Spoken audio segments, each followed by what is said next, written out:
Here we are going to talk about the Hirschsprung disease. This is the birth defect with missing the ganglionic cell. Ganglionic cells means the nerve cell which is promote the peristalsis. So in the picture, you can see this is the small intestine and this one is the large intestine. But along the intestine, this is the nerve supply.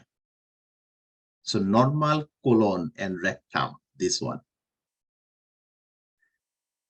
And in the picture number 2, we can see this area lacking of nerve, absence of ganglion cell, and sunken rectum. And this is megacolon.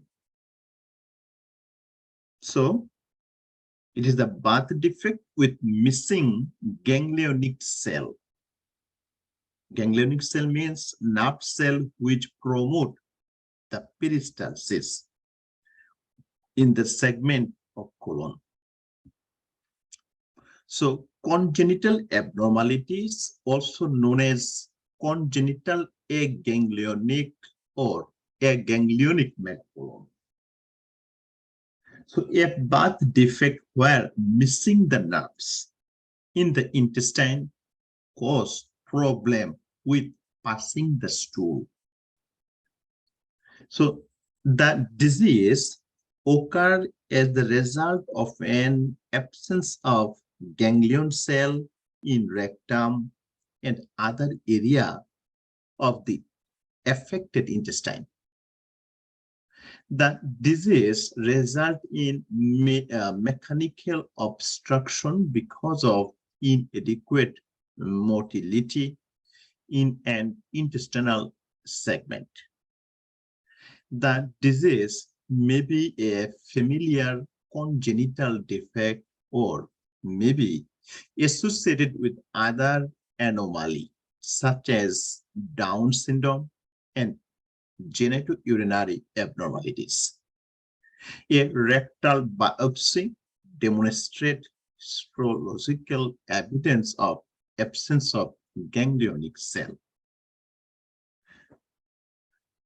So what are the most description about this? The most serious complication is enterocolitis.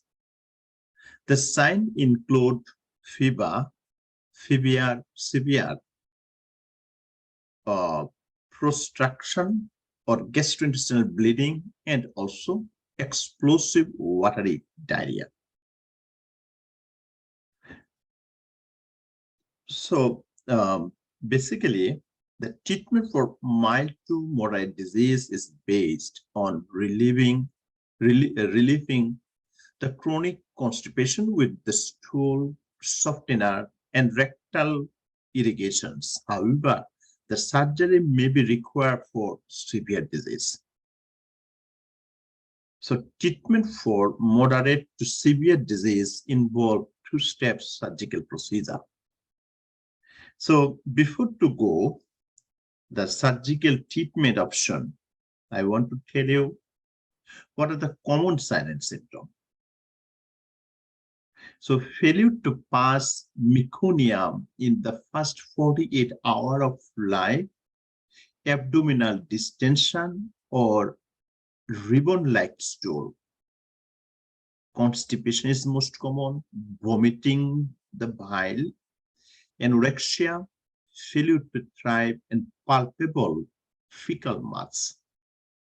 So in case of newborn and children, we categorized newborn failure to pass meconium, also refusal to suck, abdomen distension, and bile strain vomiting. In case of children, failure to gain weight, delay the growth, abdominal distension, vomiting, constipation altering with diarrhea, altered bowel habit, ribbon-like or foul smell stool. So in this picture, we can see the swollen colon and sunken rectum. Fail to pass meconium in case of children. So symptom of Hirschsprung's, if you like, you can read it. And next, go treatment option. I said, usually we diagnose it by X-ray, rectal biopsy, or anorectal manometry. Surgical removal of a ganglionic section or colostomy. So in this picture, we can see the baby with a colostomy bag.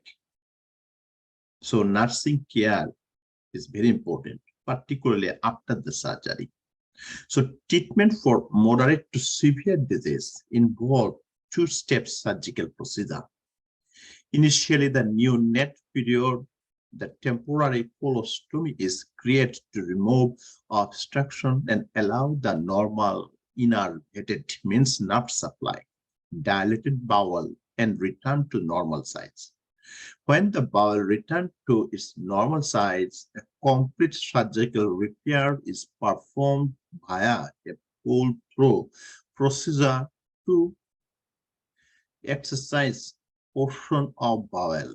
At this time, colostomy is closed. What else? What are the intervention? Medical management and surgical management. Medical, maintain the low fiber, high calorie, high protein diet.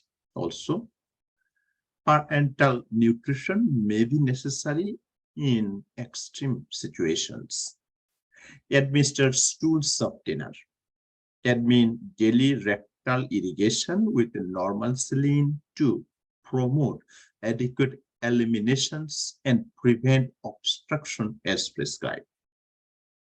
Surgical management, pre-operative intervention, monitor the bowel function and administer the bowel preparation, maintain nothing by mouth status, monitor hydration and fluid and electrolyte status. IV fluid may be prescribed for rehydration. Continue the surgical management pre-operative. Admin antibiotics or colonic irrigations with the antibiotic solutions as prescribed. Monitor strict input, output, and weight. Measure the abdominal gait and avoid taking the rectal temperature. Monitor for respiratory distress associated with abdominal distension. Post-operative, monitor vital sign, avoid taking the temperature, measure abdominal gait, and check the surgical site for redness, swelling, and drainage. Check the stoma, if present, for bleeding or skin breakdown. Check the anal area for presence of stool, redness, and discharge. Maintain nothing by mouth status until the bowel sound return or flatus is passing as prescribed. Maintain the new nasogastric tube to allow the intermittent suction until persistent the return. Peristalsis return. Monitor IV fluid. Monitor the dehydration and fluid overload. Monitor strict input-output chart. Obtain daily weight. Monitor for pain and provide comfort measure. Reinforce instruction to the parents regarding colostomy care. Also, reinforce teaching the parents about the appropriate diet and need for adequate fluid intake. So, monitor enterocolitis or infection. So, postoperative care, ostomy care is important. Ostomy care education if needed.